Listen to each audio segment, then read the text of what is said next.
Guys, स्वागत है आप सबका मेरे यूट्यूब चैनल जिसका नाम है श्री जी। आज का जो हमारा टॉपिक है वो रिसर्च माइथोलॉजी एंड स्टैटिक्स शुरू हो चुका है। मतलब 2 चैप्टर उसके शुरू के पूरे हो गए हैं। अध्याय 3 research in Ayurvedic scope, need, importance and utility. AIIMS of research क्या है? लोक कल्याण की भावना से प्रवृत्त होने पर हुआ है। इसका प्रमाण हमें चरक सूत्र एवं सुश्रुत सूत्र के प्रारंभ में ही मिलता है, जहाँ हमारे ऋषिगण लोक के दुख से द्रवित होकर रोगों के निवारण के लिए संकल्प लेते हैं। इसी प्रयोजन से आयुर्वेद में संधान में लग जाते हैं। अनुसंधान अज्ञात की खोज करने पर ज्ञात परंतु लुप्त के पुनः खोज के जाने की परिक्रमा है। यद्यपि प्रत्येक अनुसंधान में स्वयं उद्देश्यों का समूह है, तथापि अनुसंधान को निम्न 4 व्यापक उद्देश्यों के माध्यम से प्रस्तुत किया जा सकता है: खोज करना, टू एक्सप्लोर, वर्णन करना, टू डिजायर, टू डिस्क्राइब, समस्या निदान करना, टू डायग्नोस, कारण जन्य संबंध स्थापित करना, टू स्टैब्लिश कैजुअल रिलेशनशिप।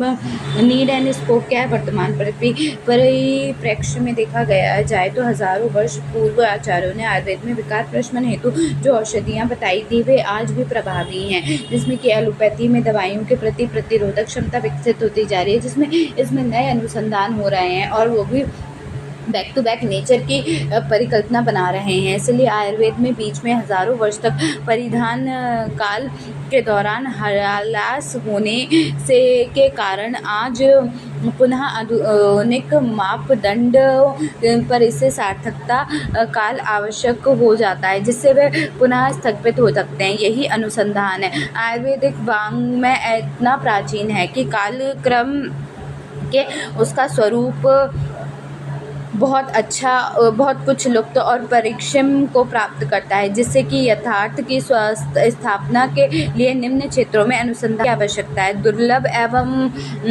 संदिग्ध आयुर्वेद औषधि द्रव्यों एवं आहार द्रव्यों के संदिग्ध गुण कर्म की पर निदान एवं चिकित्सक की प्राचीन विधि में युक्त स्थापित करने पर एवं आयुर्वेद की विशेषताओं को प्रकाश में लाने के लिए आयुर्वेद के मौलिक सिद्धांत पंच महाभूत आदि दोषवद आदि पर मनोविज्ञान तथ्यों का अध्ययन करने में स्वस्थ व्रत एवं सामाजिक चिकित्सा के क्षेत्र में आयुर्वेदिक सिद्धांतों में कार्यकरण संबंधों का गहन अध्ययन करने से उनको परिदृष्ट के अनुसार स्थापित करने से इस प्रकार के उपरोक्त सभी आयुर्वेद में अनुसंधान को विशाल क्षेत्र में इसके समाधान में अनुसंधान महत्वपूर्ण योगदान करता है। प्रकृति पुरुष का सिद्धांत, धातु साम्यवाद, द्रव्य गुण सिद्धांत, स्वास्थ्य का रक्षण, ऊर्ज, रसायन वर्गीकरण, इंपॉर्टेंस एंड यूटिलिटी, अनुसंधान एवं उन्नति दो साथ साथ चलते हुए वाले सूत्र है। अनुसंधान की अज्ञात को जानने के लिए जिज्ञासा को तृप्त करता है। यह खोज एवं नवीनता का आह्वान करता है। यह तर्क संगत एवं प्रेरणात्मक सोच विचार की आदत पैदा कर निर्णय निर्माण में सुधार कर लेता है। इससे समाज व समाज उपयोगी विज्ञान में नए परिणाम प्राप्त होते हैं। यह इसके महत्व है। वर्तमान में आयुर्वेद के ऐसे मौलिक सिद्धांत जो आधुनिक चिकित्सा विज्ञान के लिए महत्वपूर्ण सिद्ध हो सकते हैं, उनमें ऐसे अनुसंधानों की आवश्यकता है जिससे उनका आधुनिक सिद्धांतों के समन्वय स्थापित हो सके तथा रोग निवारण में उपयोग हो सके। इस संदर्भ में निम्न क्षेत्रों में अनुसंधान आयुर्वेद के लिए महत्वपूर्ण व उपयोगी हो सकता है। आयुर्वेदिक ड्रग रिसर्च, बच्चों के कच्चे माल का मणिकरण मानना, औषधि काल व औषध मात्रा का वर्तमान परीक्षण में मणिकरण करना, औषध काल का वर्तमान परिदेश में विश्लेषण करना, आधुनिक तकनीकी से निर्मित औषधि का मणिकरण करना, अंतिम उत्पादों का प्रयोगशालीय परीक्षण द्वारा मणिकरण करना, संदिग्ध द्रव्यों को चिन्हित करना, आयुर्वेदिक संहिताओं के आधार पर नए औषधि योगों को योजना और उनकी कार्मुकता को प्रमाणित करना, वर्तमान काल में प्राप्त नवीन औषधि द्रव्यों की कार्मुकता को स्थापित करना। लिटरेसी रिसर्च है। आयुर्वेदिक संहिताओं में देश की सभी प्राचीन संकलाओं को खोजना व एकत्र करना, मैन्यूस्क्रिप्ट ओरिजिन को कैटलॉग करना, उस संस्कृत या प्राचीन लोक भाषा में प्राप्त मैन्यूस्क्रिप्ट का संग्रह कर उन्हें सुगम व सरल भाषा में प्रकाशित करना, आयुर्वेद में संबंधित संस्कृत साहित्य को वर्गीकृत करना, पारंपरिक तथ्यों और सैद्धांतिक पक्षों को पुनः परीक्षण व पुनः मूल्यांकन कर उनके वैज्ञानिक रूप से पुनर्स्थापित करना। क्लिनिकल रिसर्च क्या है? आयुर्वेदिक औषधियों योगों द्वारा परिणामों को प्राप्त करना, विभिन्न रोगों के नैदानिक घटनाओं का आयुर्वेद अनुसार पता लगाना, आयुर्वेदिक पद्धति व स्वभाव प्रभाव व दुष्प्रभाव का पता लगाना, आयुर्वेद के चिकित्सकीय परीक्षणों को आधुनिक मापदंड के अनुसार प्रमाणित करना, वर्तमान में हो रहे नवीन रोगों मुख्यतः auto immune disease, viral disease, diabetic, cancer आदि का आयुर्वेद में चिकित्सा विशेषज्ञ अनुसंधान करना, आयुर्वेदिक औषधि के मूल अनुपान, सहपान व पथ्य की वैज्ञानिकता को स्थापित करना, quality of a research student अनुसंधान में प्रवर्तित लोक कल्याण की भावना से होता है। अनुसंधान के द्वारा संशय का निराकरण कर जिज्ञासा की तुष्टि की जाती है, जो कि यथार्थ ज्ञान से की जाती है। यह कार्य शोधार्थी द्वारा किया जाता है, इसलिए शोध छात्र में निम्न विशेषताएं होनी चाहिए। एक शोध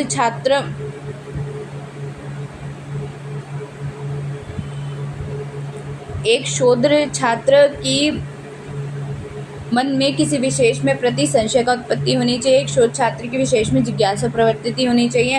इसमें संशय के निराकरण के लिए रुचि एवं यथार्थ ज्ञान होना चाहिए, उसकी ललक होनी चाहिए। छात्र कठिन परिश्रमी, आशावादी दृष्टिकोण रखने वाला व कुछ नवीन करने की भावना वाला होना चाहिए। एक शोध छात्र की मानसिकता, विश्लेषण, विचारों को आदान प्रदान करने की दक्षता युक्त एवं प्रायोगिक पक्ष से सुविज्ञ होना चाहिए। आचार्य चरक ने उनका द्वारा उपदिष्ट उत्तम वैद्य के गुणों को एक उत्तम शोधार्थी गुण कहा है। चिकित्सा में कारण चिकित्सक होते हैं और चिकित्सक को जो कि एक अनुसंधानकर्ता भी होते हैं, उन्हें निम्न गुण धर्म होते हैं: विद्या, वितर्क, विज्ञान, स्मृति, तत्परता, क्रिया। ठीक है, विद्या जो ज्ञान होता है, वितर्क मतलब कि वितर्क आर्ग्यूमेंट करने की क्षमता होनी चाहिए, विज्ञान वो जो बात करे वो ज्ञान और विज्ञान विशुद्ध विशेष ज्ञान की बात करनी चाहिए।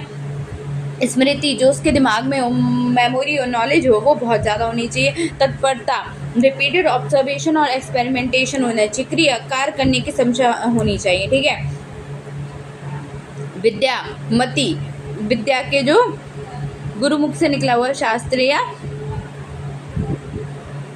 वैदिक शास्त्र का ज्ञान वाला विद्या होता है। ठीक है, मति होनी चाहिए। मति मतलब स्मृति कि क्या हुआ है, प्योर माइंड, इंटेलिजेंट, कर्म दृष्टि कि जो वो काम कर रहा है वो चिकित्सक कर्म से होना चाहिए। अभ्यास कंटिन्यूअस अभ्यास, रिपीटेशन होना चाहिए उसका।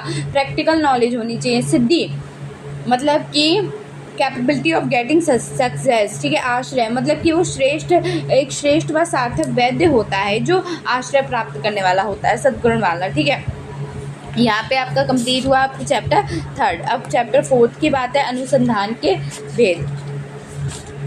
ठीक, अनुसंधान के प्रकार, रिसर्च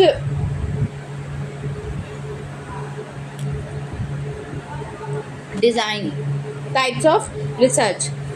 ठीक है, इंट्रोडक्शन है। अनुसंधान के प्रकार रिसर्च डिज़ाइन के अंतर्गत आते हैं। रिसर्च डिज़ाइन क्या होता है? अनुसंधान के उद्देश्य को जानने के लिए परिस्थितियों का व्यक्ति स्थित ढंग से व्यवस्थात्मक, जिनमें कि आंकड़ों का संग्रहण या विश्लेषण किया जाता है, उसे रिसर्च डिज़ाइन कहते हैं। टाइप्स क्या हैं? Pure basic and elegant research, यानी कि आधारभूत एवं प्रायोगिक अनुसंधान। प्योर रिसर्च क्या होती है? यह रिसर्च वह प्रकार है जो कि नए सिद्धांतों विकसित करने के काम आता है। ज्ञान वृद्धि इस शोध को आधारभूत शोध या मूलभूत शोध की संज्ञा दी जाती है। इस प्रकार के अनुसंधान हमारे आसपास, अपने बॉडी में, बाहर बॉडी के घटनाएं जिन सिद्धांतों पर आधारित होती हैं, उन सिद्धांतों का रहस्य को प्रकाशित करती है। यह एक बौद्धिक अन्वेषण है। इस प्रकार के शोध से प्राप्त परिणाम का कोई प्रायोगिक औचित्य हो ही नहीं सकता, और नहीं हो भी सकता है और नहीं भी हो सकता है। ठीक है,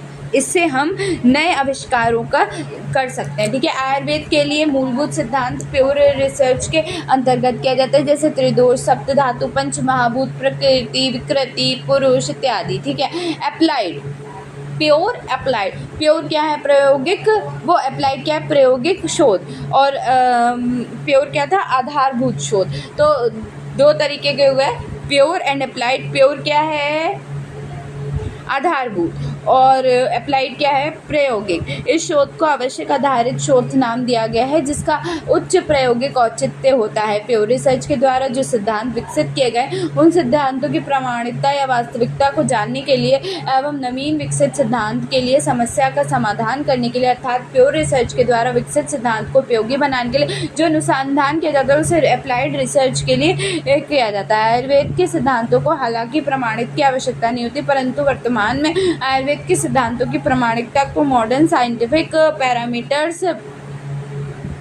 इसके बाद है आयुर्वेद के सिद्धांतों को हालांकि प्रमाणित की आवश्यकता नहीं होती, परंतु वर्तमान में आयुर्वेद के सिद्धांतों की प्रामाणिकता को मॉडर्न साइंस पैरामीटर के द्वारा सिद्ध करने की आवश्यकता है जिससे कि नवीन पीढ़ी आयुर्वेद की तरफ आकर्षित हो सके तथा लोगों में इस विषय को फैलाई जा रही भ्रांति को दूर किया जा सके। नेक्स्ट की मैं बात करूँ तो क्या है, देखो जैसे आचार्यों ने आम के सिद्धांत को कहा था कि आम का निर्माण भोजन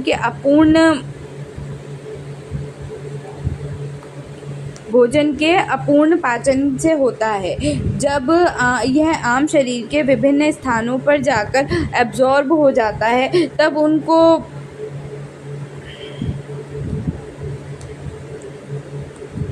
तब क्या होता है, अनेक बीमारियां जैसे आम वात, यकृत विकार एवं संग्रहणी उत्पन्न होती है। इसी प्रकार मॉडर्न साइंस कहती है कि इम्यून सिस्टम कहती है कि मैक्रो मॉलिक्यूल का शरीर में अवशोषण होता है, इम्यून कॉम्प्लेक्स का निर्माण करता है जिससे क्या होता है, अनेक बीमारियां जैसे आर्थराइटिस, क्रायोसिस, अल्ट्राइटिक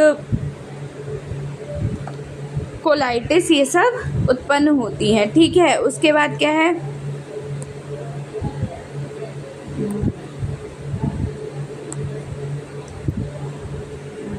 इस उदाहरण में प्रथम भाग को कि आयुर्वेद का मूलभूत सिद्धांत था वह प्योर रिसर्च है एवं द्वितीय भाग जिसमें एक मूलभूत सिद्धांत को प्रमाणित किया गया है वह एक अप्लाइड रिसर्च के रूप में किया गया है। क्वांटिटेटिव एंड क्वालिटेटिव, जो भी आप रिसर्च कर रहे हो या जो भी आप ड्रग यूज़ कर रहे हो वो क्वालिटी में भी अच्छा होना चाहिए और क्वांटिटी में भी बहुत अच्छा होना चाहिए। क्वालिटेटिव रिसर्च का प्रमुख मनुष्य के व्यवहार, जीवन के अनुभव इत्यादि का वर्णन करने के लिए किया जाता है। क्वालिटेटिव रिसर्च का मेजरमेंट सदैव क्वांटिटेटिव मेजरमेंट ग्रेड में होता है, पेन ग्रेड में, मापन मात्रा अनुसार रूप में संभव होता है। आप जो दवाइयाँ देते हैं वो भी ग्रेड में देते हो। फॉर एग्जांपल जैसे कि क्षेत्र, ये क्वांटिटेटिव के बारे में होता है। जैसे किसी क्षेत्र में जनसंख्या में बीपीएच क्या है, बेंजिंग प्रोस्टेट हाइपरप्लेसिया को रोगों को प्रतिशत जानने के लिए IPSS international prostate syndrome score का प्रयोग किया जाता है। ठीक है, तो इसमें क्या होता है कि IPSS जानने के लिए 5 प्रकार के पूछे जाते हैं। Incomplete emptying of bladder, frequency of maturation, intermediate, urgency, weak stream straining. Next है क्वांटिटेटिव मात्रा शोधक, जब किसी सिद्धांत की व्याख्या गणित आंकड़ों को एकत्रीकरण कर एवं सांख्यिकीय विश्लेषण द्वारा की जाती है उसे क्वांटिटेटिव रिसर्च कहते हैं। क्वांटिटेटिव रिसर्च उन सिद्धांतों की व्याख्या करते हैं जिनका प्रस्तुतिकरण गणनीय आंकड़ों अर्थात मात्रा रूप में किया जाता है। ठीक है, infant mortality rate, crude birth rate. Quantitative research के अंतर्गत डिस्क्रिप्टिव एक्सपेरिमेंट एंड एक्सपेरिमेंटल का समावेश किया गया। डिस्क्रिप्टिव यानी कि वर्णनात्मक का तात्पर्य है कि घटना का बिना किसी परिवर्तन के गणितीय आंकड़ों के माध्यम से प्रस्तुत करना। जैसे राजस्थान के भरतपुर जिले की इन्फेंट मोर्टेलिटी रेट को यथावत अर्थात बिना किसी परिवर्तन के प्रस्तुत किया जाता है।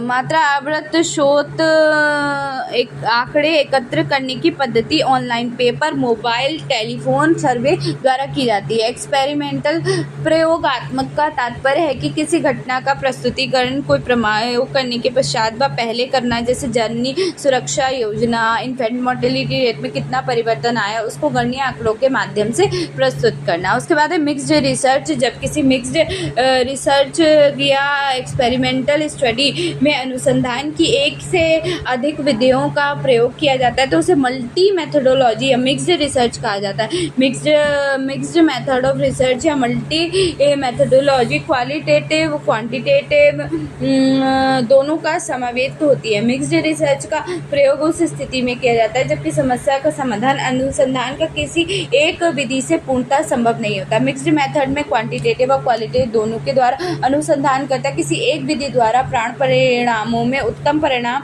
प्राप्त कर पाता है। मिक्स्ड मेथड में चूंकि अनुसंधान की एक से अधिक विधि शामिल होती है इसलिए अनुसंधानकर्ता को उस सिद्धांत को समझने के लिए एक से अधिक विधियों की मदद when to use it. Mixed method of research को उपयोग कब किया जाता है? जब अनुसंधानकर्ता से प्राप्त परिणाम की पुष्टि अनुसंधान की अन्य विधियों से करना चाहिए। क्वालिटेटिव अनुसंधान के आंकड़ों को प्रस्तुत करने के लिए जिन मानकों का प्रयोग किया जाता है उन मानकों का प्रयोग जब क्वांटिटेटिव रिसर्च अनुसंधान में आंकड़ों को प्रस्तुत करने के लिए बड़ी जनसंख्या में किया जाता है। बीपीएच के रोगियों में क्वालिटी ऑफ लाइफ जब पता कि क्वालिटेटिव रिसर्च ऑफ आईपीएससी का प्रयोग किया जाता है जिसमें रोगी के 5 प्रश्न पूछे जाते हैं। जब उन्हीं 5 प्रश्नों के द्वारा आईपीएसएस द्वारा जब किसी क्षेत्र विशेष की जनसंख्या में बीपीएच के रोगियों का आंकड़ा क्वालिटेटिव रिसर्च द्वारा किया जाता है। जब कोई अनुसंधान करता अपने अनुसंधान को एक से अधिक अनुसंधान विधियों का प्रयोग करके अधिक विस्तृत एवं अधिक स्पष्ट करना चाहता है। जब कोई अनुसंधान करता पहले किसी सिद्धांत को विकसित करना चाहता हो उसके पश्चात अनुसंधान करता उस स्थिति की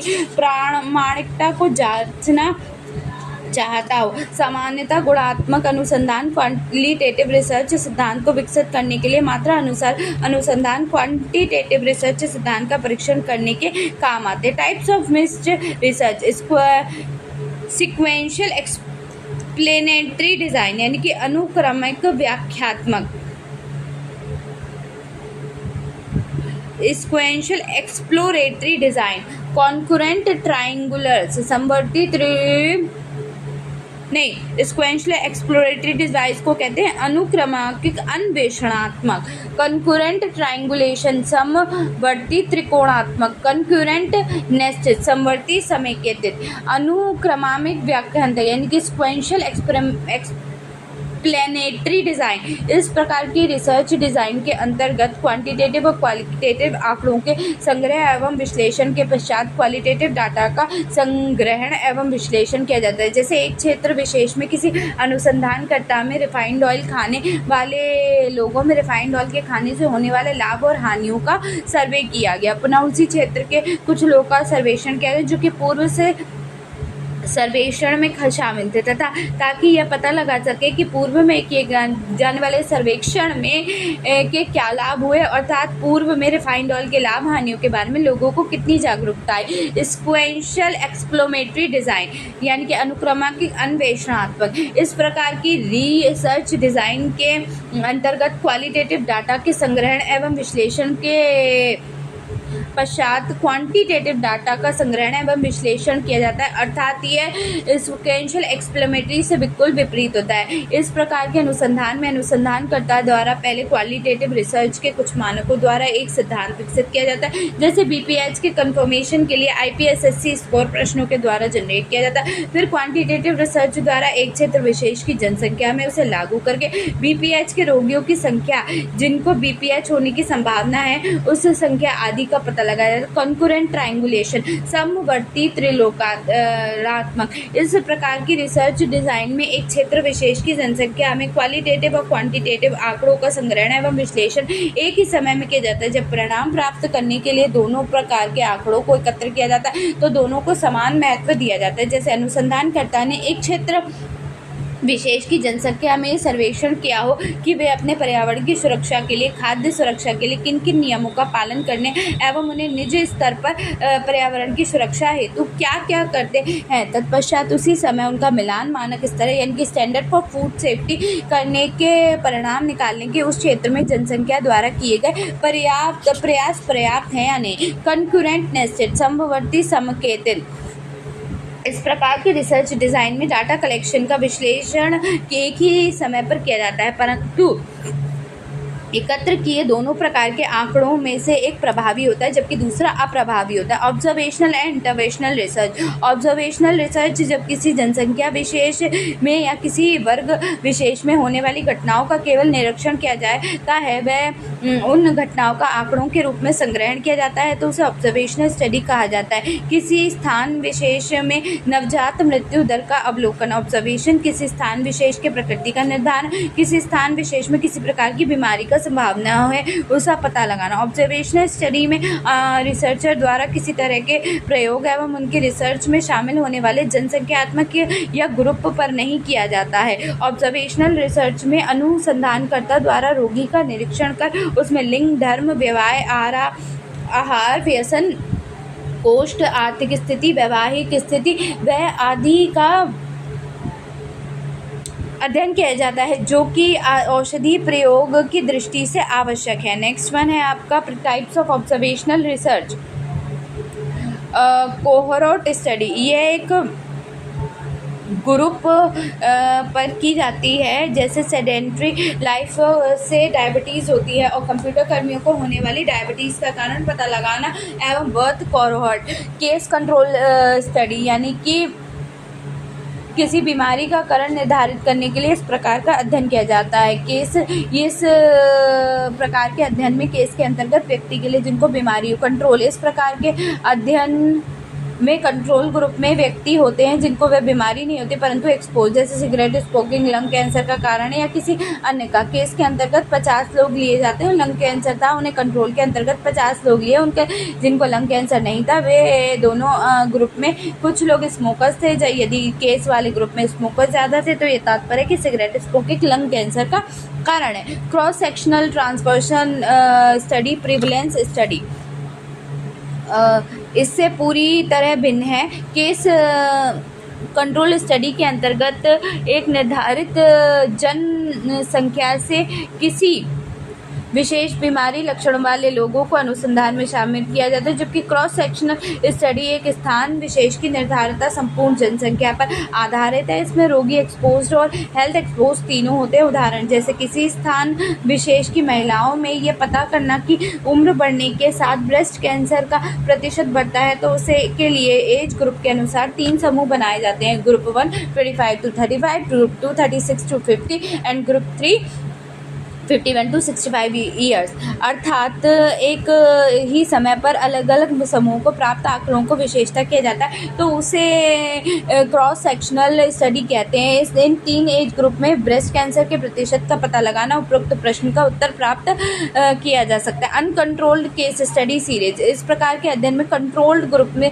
तुलना की जाती है। इसमें एक ही समूह पर स्थित चिकित्सक किए प्रयोग में औषधि का परिणाम देखा जाता है और सिंगल ग्रुप स्टडी होती है। Role of rohitaksha in the management of BPH, इस अध्ययन में यदि 30 व्यक्तियों के समूह पर रोहितकारिष्ट का प्रभाव देखा जाए तो अनकंट्रोल्ड केस स्टडी कहते हैं। टाइम सीरीज स्टडी, ये किसी घटना विशेष का अध्ययन एक निश्चित समयावधि में किया जाता है उसे टाइम सीरीज स्टडी कहते हैं। जैसे पोलियो के रोगियों की संख्या जानने हेतु प्रत्येक 5 वर्ष में किया जाने वाला अध्ययन। उसके बाद जैसे स्वाइन फ्लू की रोकथाम हेतु पिलाए जाने वाले काढ़े से स्वाइन फ्लू में रोगियों को 2 वर्ष में कितनी कमी आई उसका पता लगाना। लगातार हेल्थ लाइफस्टाइल के प्रमोशन से डायबिटीज़ की इंसिडेंस कितने प्रतिशत हुई। टाइम सीरीज स्टडीज़ को प्रदर्शित करने के लिए लाइन चार्ट का सहारा लिया गया। इकोलॉजिकल स्टडीज़ है, अलग अलग क्षेत्र की जनसंख्या में उपस्थित किसी एक बीमारी की तुलना करना है इकोलॉजिकल स्टडी। जैसे राजस्थान, मध्य प्रदेश, उत्तर प्रदेश, झारखंड में स्वाइन फ्लू के रोगियों की संख्या का तुलनात्मक अध्ययन। Descriptive epidemiology study,